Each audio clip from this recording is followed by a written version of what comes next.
Dealing with emotional pain is extremely difficult. Learning how to cope and heal from this pain in a healthier way is even harder. My name is Dr. Shelley Sommerfeldt, and I'm a psychologist with the Loving Roots Project.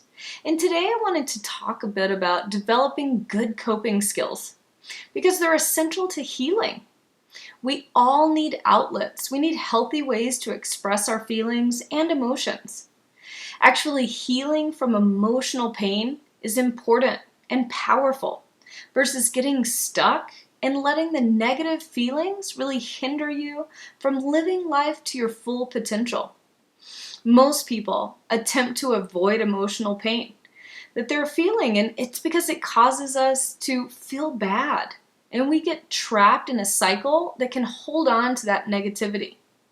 Many people may use alcohol or other substances as means of coping in order to numb those bad feelings. Often, this is unconscious. This unfortunately just masks the pain temporarily, and it doesn't actually help in the healing process. So learning good, healthy coping skills can actually help you to heal and move forward. So here are 10 tips for developing healthy coping skills. Number 1, write in a journal.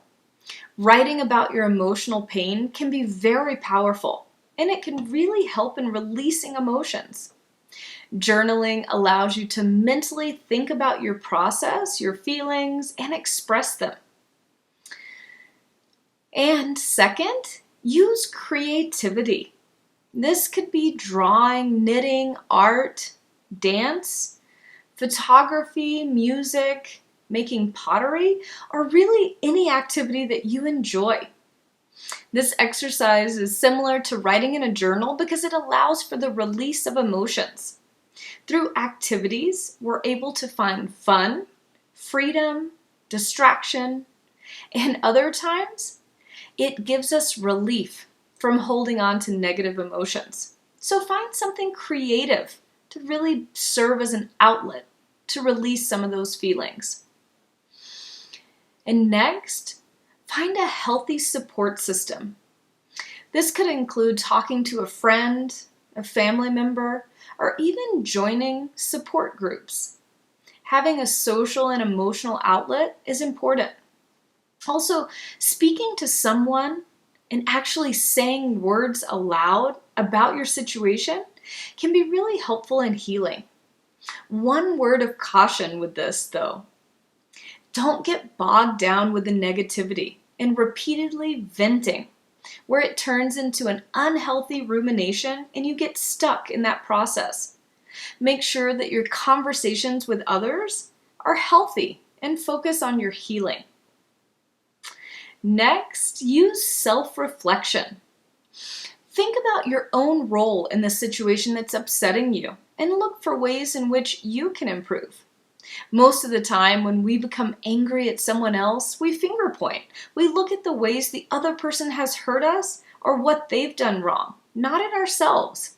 And while this can be important to express how someone hurt you and talk to that person about it, it's also important to look for ways that you can learn how to handle a situation differently, or look at things that you can change about your own behavior or approach to the situation.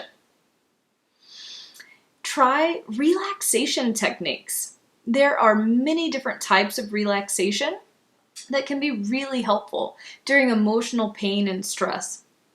These may include breathing techniques, meditation, or mindfulness activities.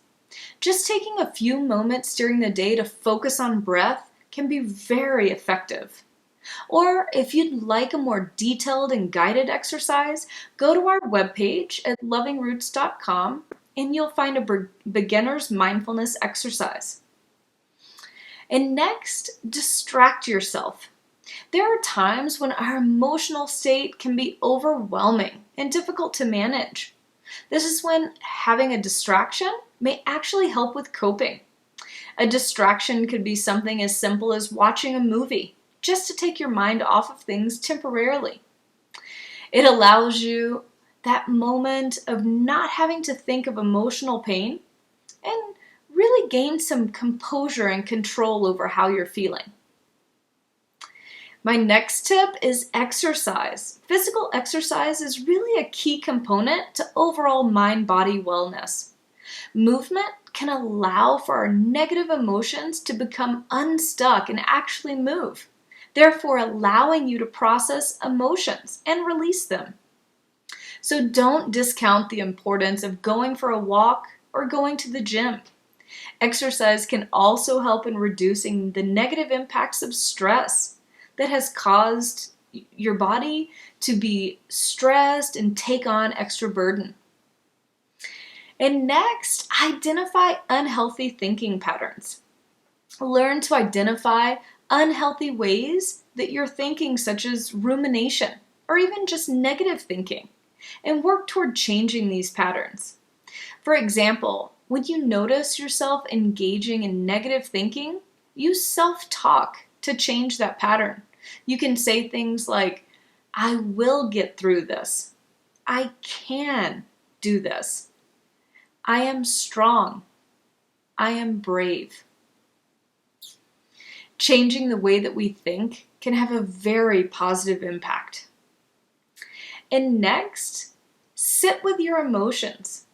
Now, this is the opposite from what I described before about distraction, but both can be healthy in their own time, either sitting with emotions or having a distraction. So there is importance to actually being present with how you're feeling. This allows you to be very aware, present in the moment. That way you're not hiding or dismissing your painful emotions.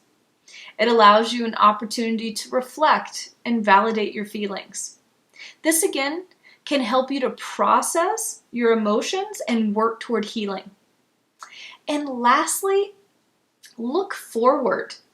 It's important in healing that we don't get stuck in a negative cycle for too long. It's crucial to keep moving forward. Of course, you should always allow yourself time to heal, because this is an extremely difficult process.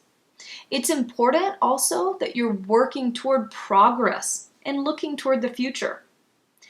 Set goals, think positivity, and move toward the future. Thank you.